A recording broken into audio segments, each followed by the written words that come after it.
Owning a rental property, it sounds like, the classic path to building wealth, doesn't it? It really You does. buy the asset, you get the keys. Yeah. But, well, anyone who's actually done it knows that's just the very, very first step. Oh, absolutely. Just the The beginning. real work, and maybe the ultimate success or failure, it often boils down to one thing: finding the right tenants. Yeah, exactly. It's the human factor in real estate investing, and honestly, probably the most underestimated part. Mm, A truly fantastic property. I mean, it can become a huge liability if you've got the wrong people living there. right.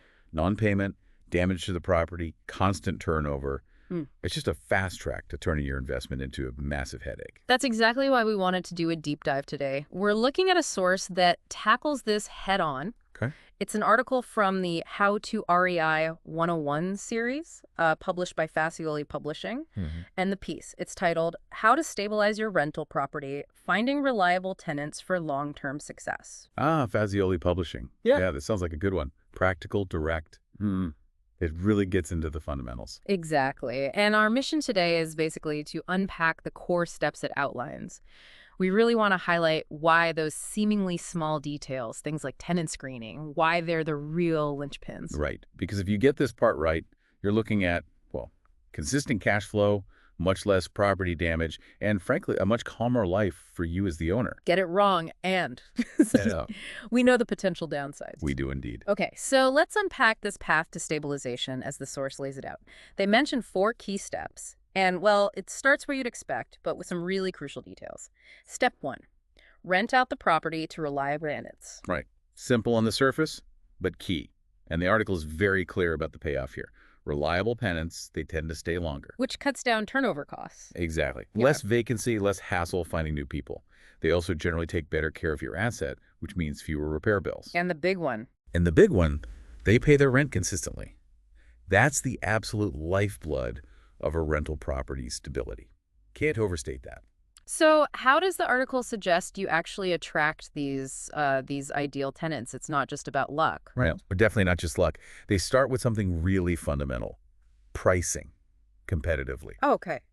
Makes sense. You absolutely have to know your market, research comparable properties, really dig in to find that fair market rate. And the article points out pitfalls on both sides. It does, makes a really important point. Overpricing doesn't just mean it sits empty longer. It actively pushes away the good tenants, the financially responsible ones who know the market value. They'll just go somewhere else. And underpricing. Also risky. You might attract applicants who, well, maybe aren't as qualified. Maybe they're looking for a deal because they can't qualify elsewhere. It's a fine balance. Okay. Find the fair value, not just the lowest price. Got it. So you've nailed the price. Then you need to present the property well. The source really emphasizes writing a clear and detailed listing. Yes. More than just, throwing up a couple of phone pictures. Right. It needs to be comprehensive. Think like a good tenant. What do they want to know up front? Okay, like what specifically? High-quality photos? Definitely. Clear ones. Non-negotiable, but also the specifics. Exact square footage, bed bath count, crucially, parking info. Is it included? Assigned, just street parking. That's huge in some areas. It really is. And proximity details, mention nearby schools if it's a family area, public transport links for commuters, shopping centers, parks. Give them the full picture. The more info, the better you pre-qualify people. Exactly. You attract applicants who are already a good fit for that specific property and its location. Okay, price right, describe thoroughly, then getting the word out. Marketing effectively. That's the third part of attracting applicants. The article lists the big online guys. Yeah, Zillow, Realtor.com, Apartments.com. You have to be on those. But it doesn't stop there. No, and that's smart. Don't underestimate the local angle. Right. Social media groups, for that specific neighborhood, local bulletin boards, community centers, coffee shops. Old school, but effective. Sometimes, yeah. And just word of mouth, tell people in the community. Sometimes the best leads come from neighbors who already like the area. The goal is just to get a good, solid pool of applicants. So you actually have a choice. Exactly. You want the luxury of choosing the best one, not just the only one. Okay, so you've done your marketing. Applications are rolling in from potentially great tenants. Now, the article pivots. It calls this the missing step. Ah, yes. And this seems to be where the real deep dive begins. Step 2, screen tenants thoroughly. They're really emphatic about this. This is the step people rush or skip. And it causes the biggest problems later on. This is the firewall. The source is blunt. Yeah. Skipping or rushing screening. That's a direct path to financial loss. Non-payment, evictions, which are costly and take time, and significant property damage. It's the biggest risk mitigator. Single most important step for mitigating risk. Absolutely.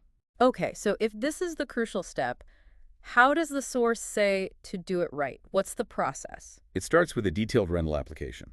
You need to collect everything. Like what? Complete employment history, income history, a really thorough rental history, and critically, get contact info for previous landlords, not just the current one. Ah, good point. The current one might just want them out. Exactly. And personal references, too. Hmm. Any gaps or, inconsistencies here. Immediate red flag. Okay, so that application kicks off the verification. First up, credit checks. Yep. A credit report gives you a window into their financial responsibility. You're looking for consistency. Not just a score. Not just the score, though that matters. Look for a track record of paying bills on time. Look at their debt-to-income ratio, basically.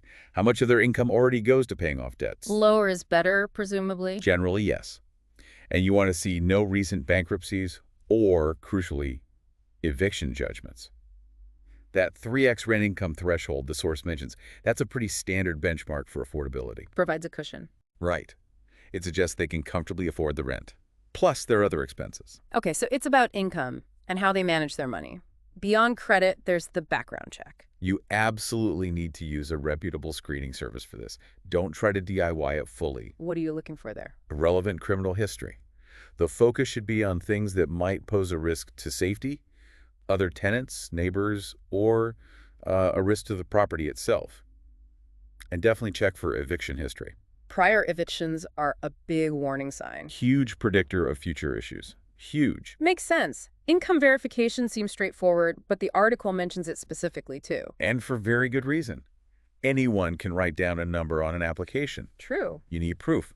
Ask for recent pay stubs, W-2s, maybe bank statements or tax returns if they're self-employed. That 3x income rule only means something if the income is actually real and verified. Right, got to confirm the numbers. And then the step that maybe needs the most, finesse, calling references, especially previous landlords. This is where you can get the real story, the unfiltered truth, but you have to ask the right questions. What kind of questions does the source suggest? Good ones. Yeah. Did they pay rent on time consistently? Did they take good care of the property? Were there any big issues, complaints from neighbors? And the real kicker, would you rent them again? Ooh, that's the telling one. It really is. And listen not just to what they say, but how they say it. Hesitation. Evasiveness. That can tell you a lot. Takes time, though. It does take time and persistence. But the insight you get, invaluable. It sounds like this whole screening thing is less like a checklist, more like an investigation. That's a good way to put it, a due diligence investigation. And the article flags specific red flags to watch for during this. Oh, yeah. Beyond the obvious, like bad credit or evictions, Yeah. inconsistent info on the application, or outright lies. Massive red flag. What else? Someone pushing super hard to move in immediately Yeah. before you can finish the screening. Being really demanding before they even sign the lease. Hmm. Lots of recent addresses or jobs could signal instability. Hmm. And like the source notes, anyone who refuses or is really reluctant to provide documents or contacts for previous landlords, big warning sign right there. They might be hiding something. Okay, so you've navigated the screening maze.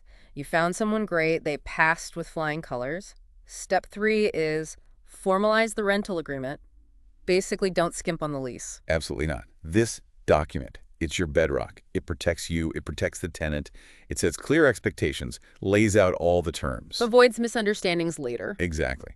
And it safeguards your rights as the landlord rent collection, accessing the property for repairs, tenant duties, trying to manage a property without a strong, clear lease. You're just asking for trouble. So what are the absolute must-haves in that lease, according to the source? All the money details. Yeah. Exact rent amount, the specific due date, how they can pay acceptable methods, and any penalties for late payments. Clear as day. Security deposit, too. Definitely.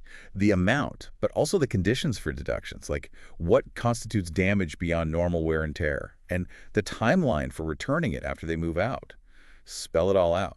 The lease term, obviously. Is it 6 months? A year? Month to month? Clear start and end dates. And rules and responsibilities need to be explicit. Crucial. Define tenant responsibilities, things like basic cleanliness, changing light bulbs, reporting repairs promptly, and define your responsibilities as the landlord major repairs, maintaining common areas, structural stuff. Property policies, too, like pets or smoking. Yes, be specific. Pets, size limits, breed restrictions, maybe a pet deposit or rent, smoking, allowed where or not at all, subletting rules. Can they make alterations? Paint the walls. Put it in the lease. And finally, what happens if rent isn't paid? Got to be in there. Well, Detail the late fees, how much, when they apply, and clearly outline the consequences of non-payment. What are the steps you'll take, legally, if rent isn't paid? Clarity up front prevents so many arguments later. okay. Lease signed, tenant moves in. The final piece the article identifies for stability, step 4, is about the ongoing relationship. Create a positive landlord-tenant relationship. Yeah, this isn't just about, being nice for the sake of it. It's actually strategic for long-term stability. How so? Well, a tenant who feels respected, who has a decent relationship with their landlord, they're much more likely to treat the property well. They're more likely to tell you about small issues before they become big, expensive ones. And stay longer. And definitely more likely to pay on time and renew their lease, which, again, reduces those costly turnover cycles. It all connects back. So how does the article suggest building that positive relationship? What are the tips? Pretty common sense stuff, really, but important. Communicate clearly and respectfully. Be professional, yes, but also approachable. Make sure they know how to reach you. And a responsiveness. Huge. Respond to maintenance requests promptly. This shows you care about their comfort and about keeping the property up. Ignoring requests is a fast way to sour the relationship and let problems get worse. What about inspections? Perform regular inspections, yes, but always give proper notice according to the law. Frame it as ensuring the property is well maintained for everyone's benefit, not like you're snooping. It's about protecting your asset. And for those really great tenants, the ones you absolutely want to keep. The source suggests considering lease renewal incentives. For that tenant who always pays on time, takes great care of the place. When their lease is up, maybe offer a small perk. Like what? Could be a minor upgrade they've mentioned wanting, maybe cleaning the carpets, or even just a slightly smaller rent increase than you might otherwise apply. Because the cost of that is less than turnover. Often, yes. Far less than the cost and hassle of finding, screening, and moving in someone new. It rewards good behavior and encourages stability. So connecting this all back to you, the listener, if you own rentals now, or you're even just thinking about it, the article really drives home that reliable income and growing property value. It's not just about buying right. No, it's fundamentally tied to these steps, especially that thorough tenant screening and having a rock-solid lease. It really is about managing the human element, isn't it? Reducing your own stress, protecting your investment. Exactly. The article's conclusion really emphasizes that. Property stability flows directly from those smart choices you make early on, especially around finding and securing the right tenants through a diligent process. It does make you think, though, beyond just the dollars and cents. If finding good tenants is key to your financial stability and less stress, what does building that positive landlord-tenant relationship contribute beyond just keeping that one good tenant? Interesting angle. Could it maybe contribute in some small way to the overall stability of the neighborhood? Maybe even the sense of community, the long-term value of the area itself? That's a great thought. It goes beyond just one property. Yeah. Something to perhaps mull over next time you're reviewing an application or scheduling a repair.